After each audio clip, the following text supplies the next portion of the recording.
Two dads and a Chaz putting trophies on the wall. Two dads and a Chaz is talking Green Bay Packers football. Not exactly qualified, but answers the call. Two dads and a Chaz talking Green Bay Packers football. We gonna break it all down, probably leave out some facts. We gonna make some statements that we'll likely regret. Mostly gossip and rumors made straight off the top. So crank up the air conditioning, cause it's bound to get hot. Two dads and a Chaz, you know we live it and we live it right. Two dads and a Chaz, we gonna break down football for you tonight. Besides some rings and putting trophies on the wall. Trophies, y'all. Two dads and a Chaz is talking Green Bay Packers football. Yeah, we talking Green Bay Packers football. Welcome, ladies and gentlemen, to Two Dads and a Chaz pod, the Green Bay Packer pod with the dad bod. However, this pod is not for kids as we use foul language and borderline cancel speech. So if you got cheese in your veins, beer on your breath, and Packers in your heart, welcome home, ladies and gentlemen. I am your host with the most, Chaz, a.k.a. the Wisco Kid. But now it's time to introduce the dads of Two Dads and a Chaz pod. This dad has been giving it away now for 40 years and shows no sign of stopping. He's known for his ability to funk shit up and has never turned down a Jaeger bomb. Give it up for T-Bone. I want to say I would turn down a Jaeger bomb, but thank you very much. Thank you very much for having me out. Not a big Jaeger guy, but I am excited about Packers football. I'm certainly fired up to play the Vikings this week, and I got a lot to say, a lot of passion. Excited to be with all y'all this week. Look forward to chatting it up. Thank you, T-Bone. This dad is famous for starting the Nude Monona Surf Club for Zaddies and swears that disco is still coming back. Let's give it up for Ty.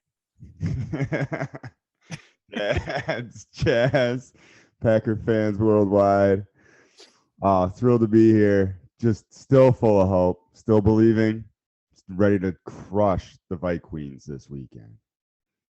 Couldn't have said it better myself, brother.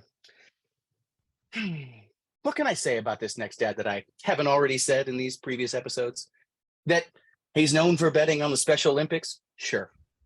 That he once entered a cow pie throwing contest and was disqualified for cheating? Maybe. Or that he's one of my best friends in the whole goddamn world? Meh. Let's give it up for the porcelain prince himself, Aaron May. Chaz, thank you. Gentlemen, this entire season culminating into this game we're about to watch on Sunday. I couldn't think of a more exciting, almost potential end to the season, and being surrounded by you fine folk, and especially our guest. I'm just really excited to dive in this week and really dig in hard. So Chaz, right back to you. Thank you, brother. Now it's time to give it up for our guest. This guest was born and raised in Middleton as one of the lost boys of Middleton. He has been a tried and true Packer fan since the day he was born. I mean, how could you not be, having grown up in Wisconsin, surrounded by the best diehard fans in the NFL? It's said he's descended from a long line of English queens, and I'm not talking about the royal family. Let's give it up for our special guest, What's up, Chaz? What's up, Hey, everybody? brother. Packer Nation, thank you for having me. It's an honor to be here. Sorry to have Love talking Viking and Packer football, and love chatting with you folks. So we're gonna get after it today, man. Absolutely, sir. Absolutely. First and foremost, brother, since you're the guest today, first and foremost, again, welcome. I just want to say, can you tell us a little bit about yourself, how you know the group, where you're from, who you're about, what you're about? Yeah, no doubt. So I'm from Middleton, like you said. Mayhew and Tyson and I go way back. Mayhew specifically to when I was 8. We met playing hockey, and my dad would drop him off in his driveway when we carpooled, and we throw our fast food trash in his yard. His dad off. And so we just hit it off great. Then he'd come blow shit up at my dad's house, and so it's just been a really rewarding relationship.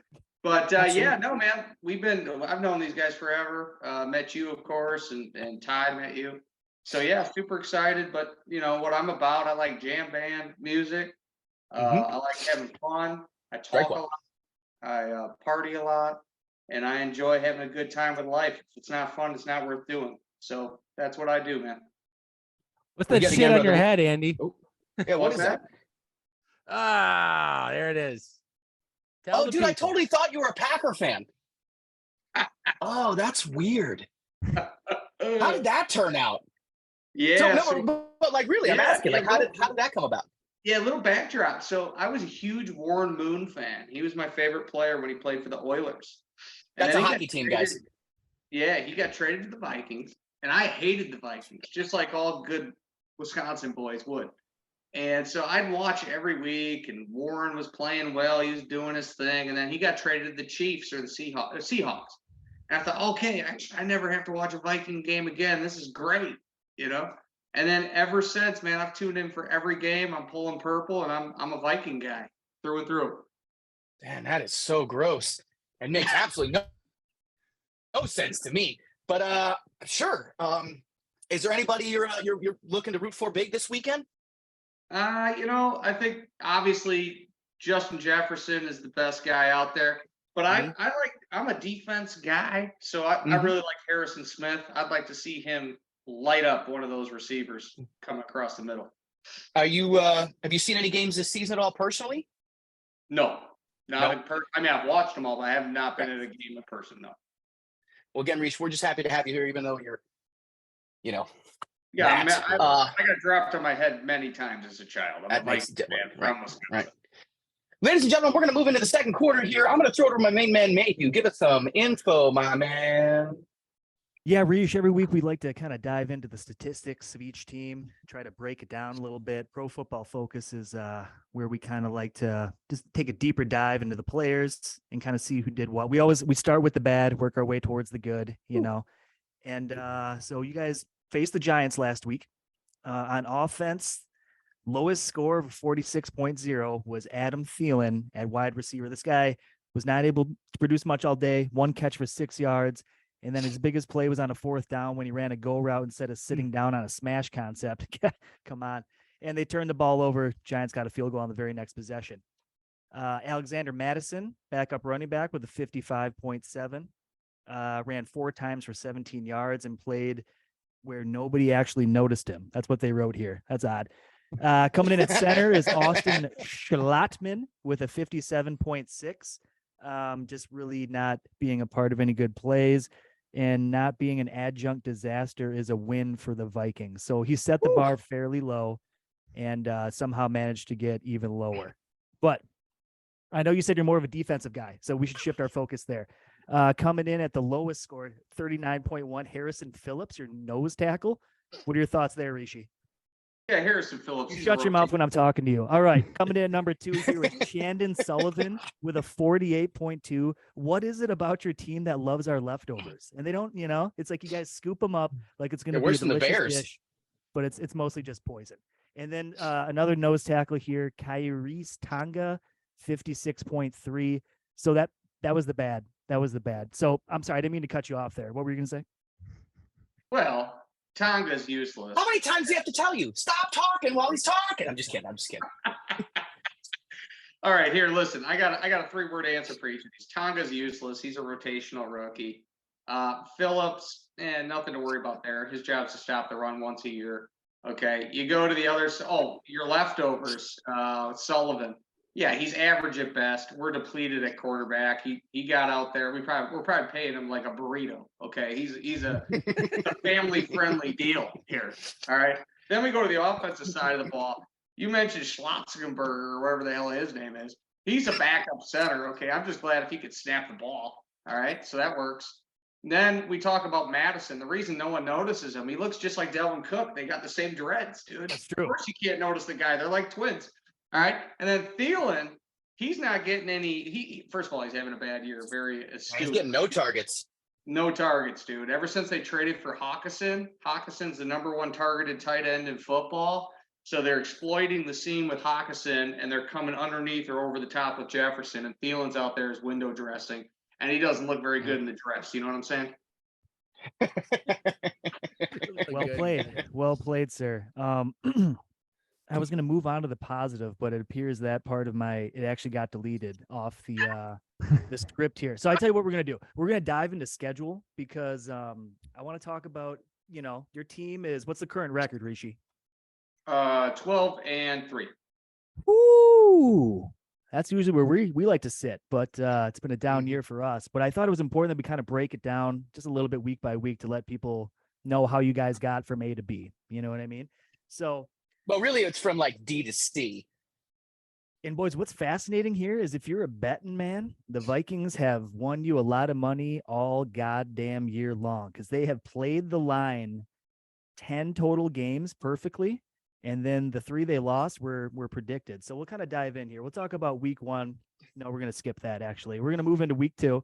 Vikings Eagles. That was your first loss of the year, my man. 7-24, which I think actually gave you an idea of where you really stand. You go and you bump the Lions 28-24. Again, I think it's 10 total games with a 1-score difference, Rishi. Now, some people might say this team knows how to win in the clutch. I say you guys are barely scraping by. What's your thought on that one? Yeah, astute observation there. We're 11-0 in 1-score games. Detroit Lion game you just referenced, we won 28-24. Our first lead of the game came with 27 seconds left. Okay. I mean, scraping by doesn't even give it justice. Okay. We're the same exact team that was 8-9, which wasn't very good. But last year we went 6-8 in 1-score games. So if it's a 1-score game, the difference is Kevin O'Connell, the coach. Okay. That's the difference. Okay. Well, week 4, you guys faced the Saints. Took them down 28-25. Now, Ty, myself, and Tyson, we were up at Lambeau Field getting ready for the Patriots game, watching this fucking dumpster fire of a football match. And you guys pulled out the W, but it was fucking hard to watch, Ty. You know what I mean? It was. Absolutely was. I couldn't believe that the Vikings were so hyped at that point. But because I was still thinking that they were the same old. I was still thinking they were the same old Vikings that were going to be not good in between those years where they are good. It's hard to predict with the Vikings. It comes around once every 4 or 5 years. It's like Haley's Comet. It's like where the Vikings are good for just a little blip, and like if it's cloudy, you don't really see it. But like, yeah, no, that's kind of season I thought it was. I thought it was an in between year because it looked like the same roster as last year, and I thought there's really no changes except you got a baby face like coach out of a high school somewhere. Where did you find this guy? It's like a youth group leader somewhere, and they were like, "You want to coach the Vikings?" Yeah, I think he was like part-time Boy Scout leader and part-time church pastor. But no, what he did for an occupation was he was the offensive coordinator for the Rams, and I think he's like 16 years old or something. I mean, he was really young. It looks it. Every Water boy now runs the team. They play for him, I guess. The whites are white. Let me tell you, I've never seen the jerseys have look their so clean. cowboy. We're kind of moving on here. You guys took down the Bears the next week. Nobody cares. Dolphins after that. Decent game. Cardinals. I mean, are you kidding me? Followed by the Commanders. It wasn't until about, what is this, like week 8 or 9, Rishi, when you guys blew your load and beat the Bills in overtime, 33-30. And that's when you kind of thought you had something, didn't you, Rishi? That was an orgasm waiting to happen. I was driving around. Okay, I was with the kids or whatever. Okay, so I can't even watch this game. So I watched the first half. We're getting our ass kicked on national TV. I'm like, well, kids, we're going wherever we're doing whatever. But I have XM radio, so I got Paul Allen, who's a terrible play-by-play guy, but he gets so emotional as the Vikings play-by-play radio announcer, for those that don't know. And he's just terrible. Yeah, we don't know. He gets emotional. All right. So anyways, they're coming back, and all of a sudden they're like, hey, the guy fumbled the snap, and we recover it in the end zone to take the lead with like 13 seconds or tie the game to send it to overtime. Paul Allen, yes! And that's about the time we got in a car accident. Great game. Are you serious?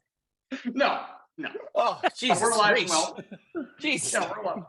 This guy knows how to tell a story. Dude, he was Right. rubbed up against the side of a tree. It wasn't full on crash. It was just making sure someone was listening. That's all. Oh, dude, yeah. This podcast almost took a turn. I blacked out, honestly. But yeah, it was a good game. You guys were like riding that wave right into next week against the Cowboys when you got your dicks kicked 40-3. Now, how did that one feel, Andy? Yeah, great question. My balls still hurt. Cowboys beat us like a child up against a whipping pole in Catholic school.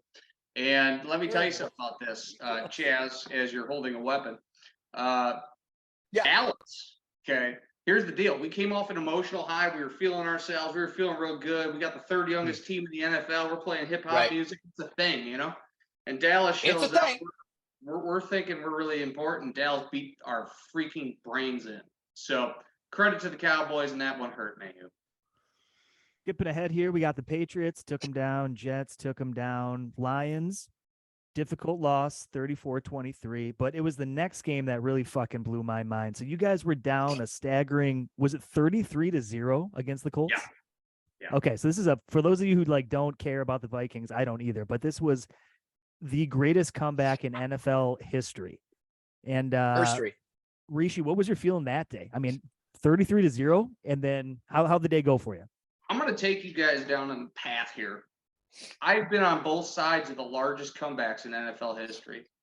Frank Reich for the Buffalo Bills, who was a backup quarterback in a playoff game, came back against, you guessed it, Warren Moon, my favorite quarterback of all time, the Houston Oilers, and made me cry my eyes out. So I witnessed the greatest comeback in NFL history on the losing side. So to then fast forward to when I'm bald and old and useless and able to see the comeback from the winning side and have it being the greatest comeback of all time had to be, it was like the greatest high or dose of acid you could ever take. That's saying something coming from you. I believe it. I would have lost my shit. I've had a lot of practice, yeah. And then you guys managed to kind of sneak past the Giants last week, bringing you to 12-3, as you stated earlier. So, Andy, knowing all this, okay, 12-3, we're like barely just looking for a fucking glimmer of hope, and yet Las Vegas is still giving us a 3-point advantage. Now, I know schedule-wise, you play who you play. You guys done, you did what you did, beat who you had to.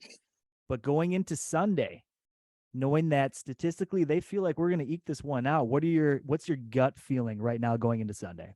Yeah, I think Vegas, you don't fool the desert, man. They know, they think with a level head and they think with their pocketbook and they like to win.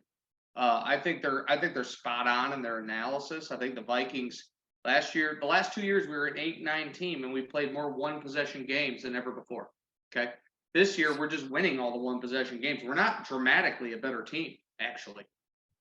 Kevin O'Connell's cleaned up the first 4 minutes of each half and the last 4 minutes, and that's what makes us good. We suck the rest of the game, typically.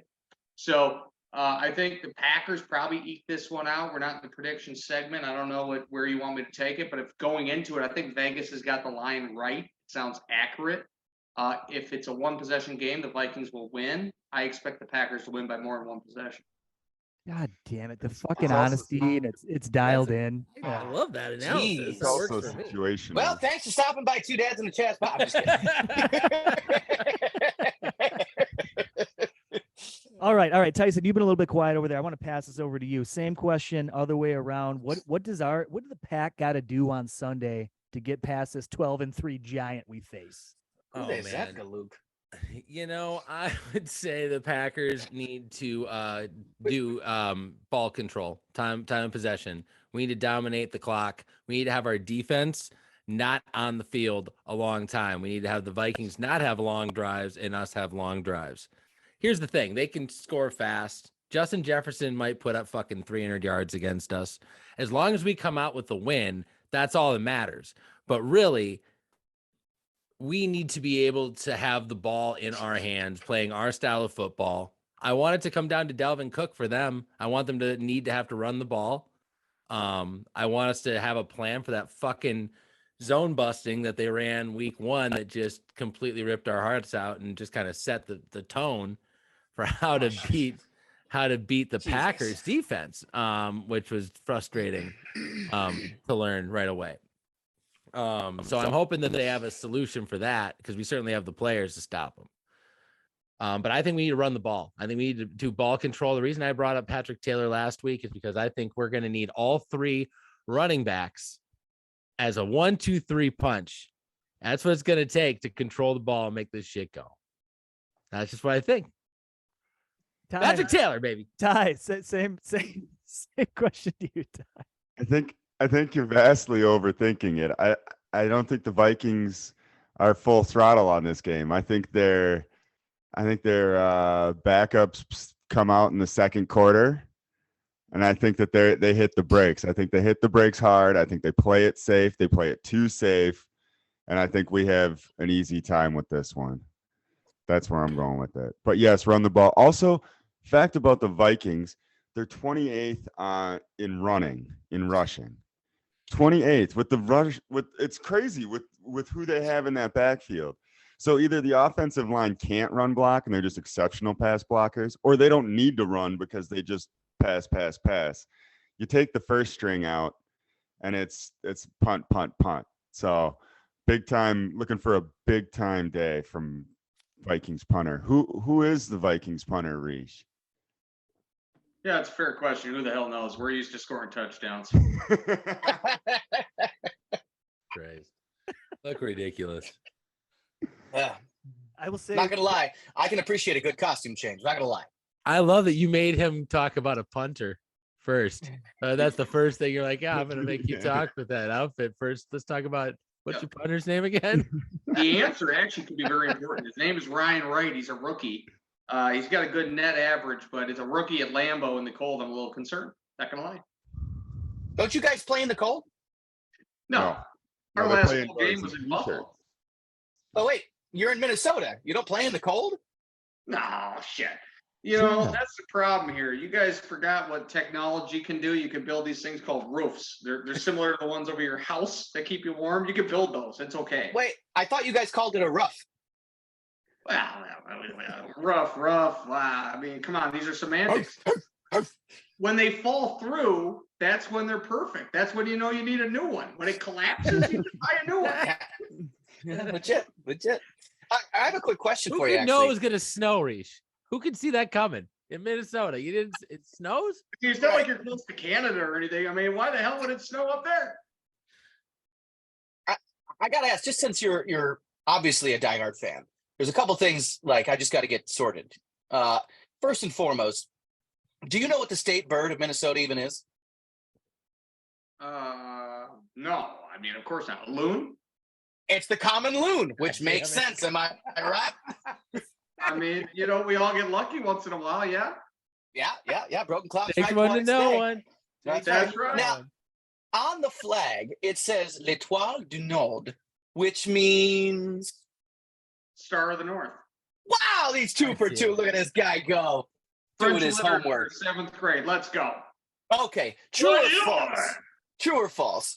What do they call Coke and or Pepsi in Minnesota? Is it soda, pop, or soda pop?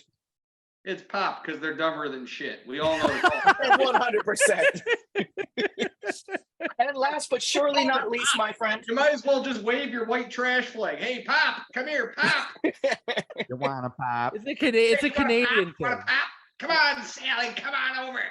And last but surely not least, what is the mechanism called that you drink water out of in public in Minnesota? Oh. Wow. I don't know. Urinal? It's correct, sir. It is correct. As a prize today, we are giving you absolutely nothing but our praise and our friendship, and that's about it. Okay, so I'll go reward myself with a beer. Be right back. Go get one, bud. You take a break. You need He it. batted 1,000. I never saw that coming. I That's, know, that's right? Who incredible. saw that coming? 5 for 5 on the trivia quiz. Yeah, The and it's fucking all birds loon? that were just Who knows spectacular. the dude. loon?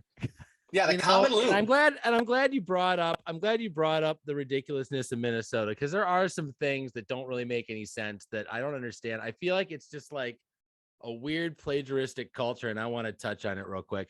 I was gonna Wait a minute. shit. Is this a Tyson culture breakdown? Yeah, I'm just gonna shit on Minnesota for a second here, and I'm Oh, just you gonna. take it away, I'm bud. it's merciless. Get after him. I'm sorry, Take it away. guys. You're Take it away. super nice, and I'm not fucking buying it. Okay, I know exactly what's going on. Want to be fucking Canadians up there with your passive aggressive bullshit? You try and pretend that you guys are trying to be friendly, but then you're really just trying to be non-controversial. and not follow through. No, they they got like some weird shit like butter sculpture. That seems like a Wisconsin thing that we would do. Tyson, That's I gotta awesome. say, as far as culture, sorry, just to jump in real quickly, is like the tailgating scene means a lot to me about a football franchise's culture, how they go about it, what they'd like to do. And I think the single-handed worst experience I've ever had at a football game was in the Twin Cities, where I parked at a parking ramp like 12 blocks away to get towards the stadium, waiting to smell like the smoke coming off the grill, or maybe people just like drinking beers. Nothing, Reesh, but a fucking bar where I paid like $19 for a fucking, vodka Red Bull. Like, what's going on there? What's going on? They make the stupidest fucking version of a hamburger ever, the Juicy Lucy. I got a major problem with the structural integrity in the concept of a Juicy Lucy. Sorry to interrupt. No one can say anything bad about a Juicy Lucy. First of all, if you ever met a girl named Lucy, you know what I'm saying. Second of all, that burger will light your tits on fire. That thing's delicious. But stadium sucks. People suck. Not a big fan. I want to order one a medium rare. That's not an option. There's no middle meat in the burger. So it's going to come well done with a fucking scalding hot melted bomb of cheese waiting to fucking destroy the roof of your mouth and destroy your shirt while you're at it. And that's if they actually got it to you while it was still fucking hot, which is unlikely because it's a fucking well done shitty burger that just sits around. I hate it. Fair point. Well, yeah, that was solid. That was rock solid. Reach the other thing too, like the game I saw, fans are walking around with purple cheese heads. Like, they I don't are even fucking know clueless. what's going on there. Are you making fun of us? Or are you just it's all stolen. It's all borrowed, sampled from other cultures. I couldn't agree more. There's only two things that can tell you exactly what's wrong with Minnesota. Their state slogan is the land of 10,000 lakes. Well, big fucking deal. We got more than that in Wisconsin. I mean, come on. That's like bragging you got a B on the test. Yeah, the land of getting B's. Well, yeah, a lot of people get A's. Good job, fucking loser. All right. And then they build a dome. The only advantage you have of being in the North is being tougher than everyone and playing in the elements, and they took their own advantage away. But it's not even normal elements. It'll kill you. You'll just die Arctic, out there. Yeah, it's so fucking Arctic, cold. Brutal. It's the Arctic. You're just gonna fucking die if you. They built a city on elevated that's tubes like hamsters. They walk from building to building because it's too fucking cold to go outside consistently in that state. But let me just explain one more stupid thing about Minnesota, because I'm with you on this. The only thing I like is the Vikings. Twin Cities is cool too, good party scene. But here's the deal: they built a dome for a football team, right? We've covered that. We've had fun with that. They didn't build a roof for the baseball stadium, so they have snow outs. Minnesota, what a bunch of dumbasses! Put a roof on that place. All right, for anybody just joining us, we have a special guest, Andy, here. He's a diehard Vikings fan. If you're wondering how he got there, a quarterback who played for the Houston Oilers briefly passed through Minnesota and then on to Seattle. And he's like, I got to land in the middle, I think, Chaz, I think it might be time for a commercial break. I think you're right, ladies and gentlemen. We'll be back with Two Dads and a Chaz in just a few minutes. We're going to take it to a commercial break. Remember, click and subscribe. We'll be back. Are your guests overstaying their welcome? Have they drank all your beer and now all you want to do is go the fuck to sleep? Then you need Minnesota Hot Dish. Guaranteed to get even the most stubborn of guests to mosey on down the road. If the dish itself won't get the job done, then the smell certainly will. Nothing like a hearty mix of peas, carrots, cheap hamburger, $1 can of mushroom soup, green beans, and of course topped with, you guessed it, frozen tater tots. And to tie the whole dish together, make sure you use no seasoning of any kind. Dish, the Midwestern dish that's been making Minnesota look bad since the early 1800s. Ding! Ladies and gentlemen, welcome back to Two Dads and a Chaz Pod, here with Mayhew, Ty, T-Bone, and of course our special guest, Reesh. We're going to keep on moving into a segment you all know and love, and it is called What Grinds Your Gears? And of course, I'm going to start with the guest today. Reesh, tell us a little something that grinds your gears. I'm really glad. I've been looking forward to this all day. I drive for a living all over the beautiful state of Wisconsin in the Midwest. And you know what grinds my freaking gears is these What's that? people in the left lane that don't move over. You know, it's common fucking sense. The left lane is for passing. The right lane is for driving. If there's 3 lanes, you get to pick 2 lanes to drive in, the right or the middle. But get the fuck out of the left lane if you're going to go slow. All right? These people have cost me a lot of money, a lot of anger, and a ton of hair with their bullshit for the last 20 years. Get out of the way. I love it. And the funny thing is down here in Texas, it's actually legally a law and people get pulled over all the time for not moving over. You cannot be in the left lane unless it's for passing. Jesus, God, that's love fucking Texas. great law. I can personally attest this man's road rage. Like I've been on the phone with him. He's like, "Hey man, we just hold on for a second." His wife like chimes in like, "Andy, that's too much." He's like, "Anyway, buddy, what was I telling about?" Hell of a grinds your gears. I'm going to throw it over to my next main man, T-Bone. What grinds your gears? This one's kind of specific to what's happened today, and I'll just tell the story. I'm with the family. We decided to go to Legoland because we can't afford to go to Disneyland. So Legoland it is, and it is fine. It's a fine experience. I'd recommend. Not a free plug, but it's a good day trip. Anyway, of course we got to stop in the bathroom 2-3 times. We end up stopping at a truck stop, in between, and it's a morning trip, So you don't like to have to do it, but sometimes, you got to use the bathroom after a couple cups of coffee. You got to do what you got to do. You get a fucking grown man who's a commenter next door sitting down.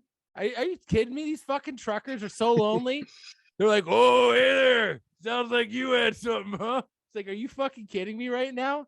What is wrong with fucking people they're talking to you in the bathroom? Isn't it not a clear, unwritten law? You never fucking discuss anything in the bathroom. Make them wait until you're outside, and also we're not friends. The only thing you should ever say in the bathroom is when you're coming around a corner and you almost hit each other. And all you say is, school. So my general grinding of gears is, what the fuck is wrong with this trucker that is sitting in there making conversation with anyone that he hears come in there? It's fucked up. Am I wrong? Not wrong. Yep. Those are the same guys that piss all over the seat. I'm telling you, like no doubt in my mind. Chaz, where were you this morning? What did you eat last night? Maybe the trucker was on to something. Hey, boy, you better take it easy. You're going to blow your O-ring. It was beef stroganoff and it was delicious. Okay. You had the hot pot, didn't you? Ladies and gentlemen, before we move into the 2-minute warning here, I just want to say thanks again for listening and subscribing. Make sure you send this to your friends and family. But as we go into the 2-minute warning, I'm going to start with our guest. We're going to move into who's going to have a big dig day. First and foremost, Reese, who do you think is going to have a big dig day for the Vikings? Yeah, Justin Jefferson, and if I may, I'll have 2. TJ Hawkinson. They're gonna light you guys up like fucking grilled cheese on the grill, man. I mean, you guys are gonna be so burnt. Your ass is gonna hurt.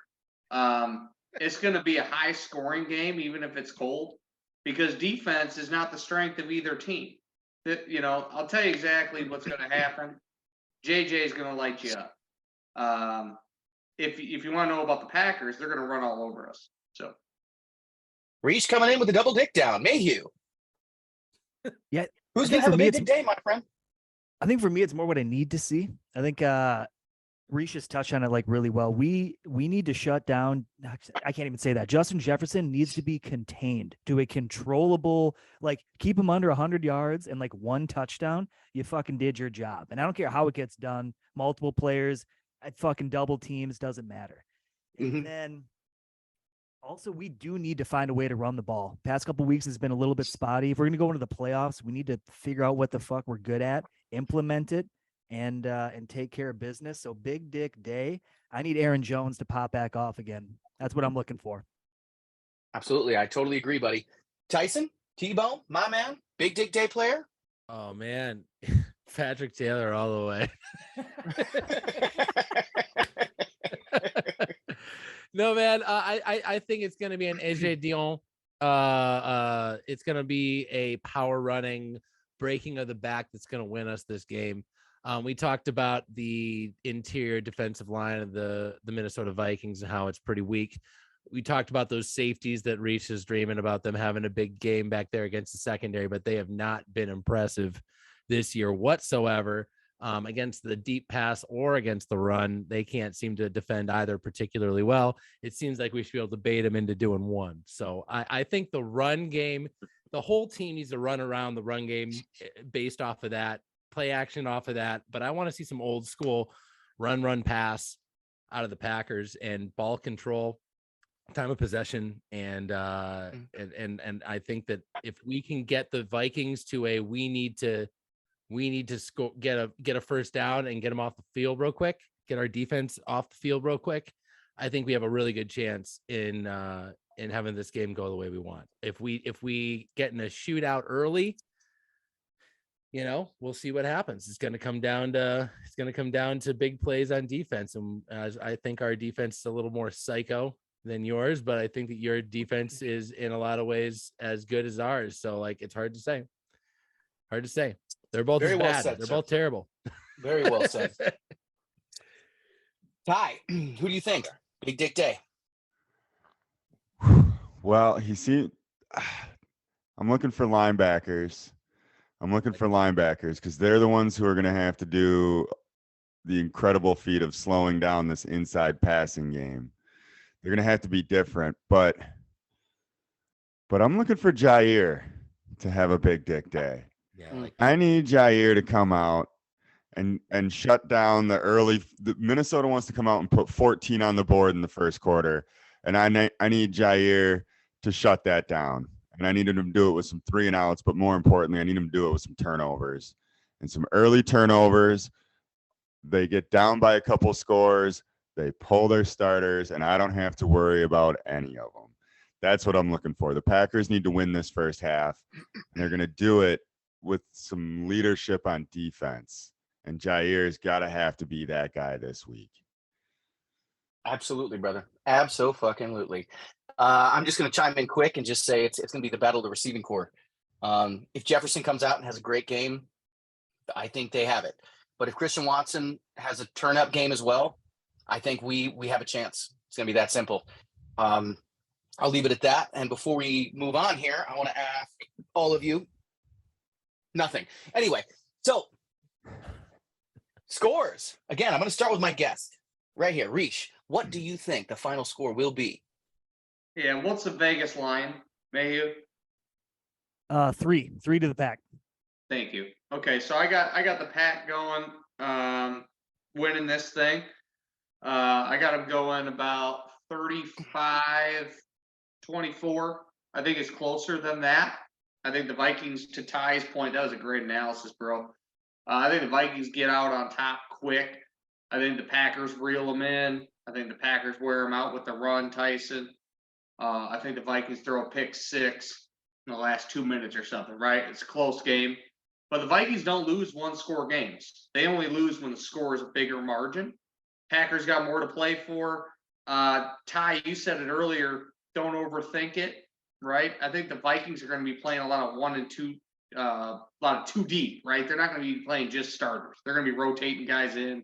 They're in the playoffs, man. Yep. So I like the Pack here, 35-24 in a closer game than the score sounds. Well, Reesh, we will quote you for saying you like the Pack, but Mayhew, what do you think the final score will be? Whatever Reesh just said, plus $1 chest. I love that. I love $1, that. Bob. Tyson.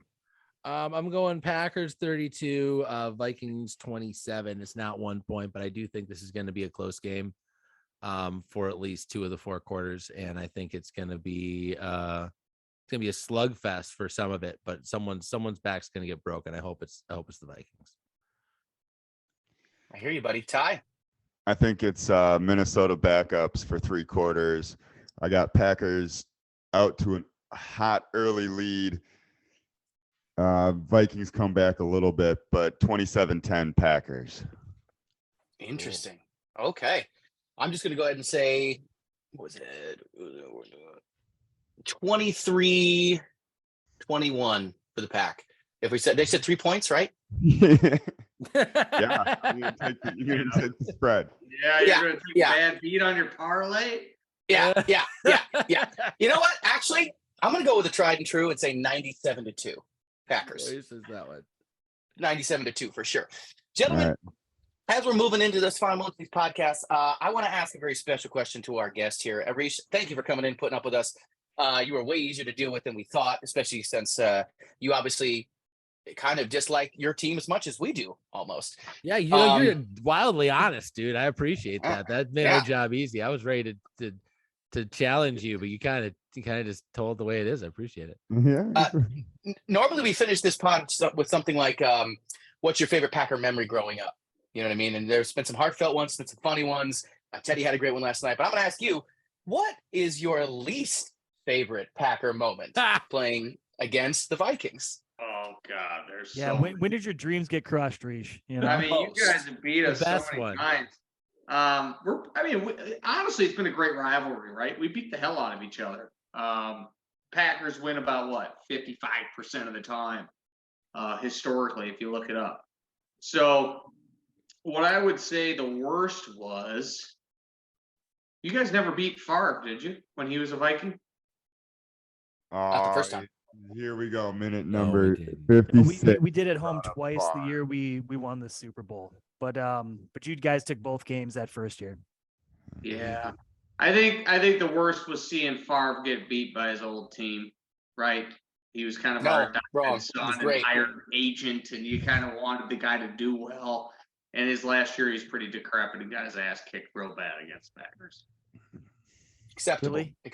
Like your entire Vikings career, you're going to bring Favre into this situation. That was the worst part. Right? I knew you were going to go out on a fucked up note. Thanks a lot. It's deep burn. Jesus. Well, ladies and gentlemen, we want to thank you for stopping in at 2D and a C. We want to thank Mayhew. We want to thank Ty. We want to thank Tyson. And, of course, our special guest, Reed. Give it up for him, gents. Give it up for him.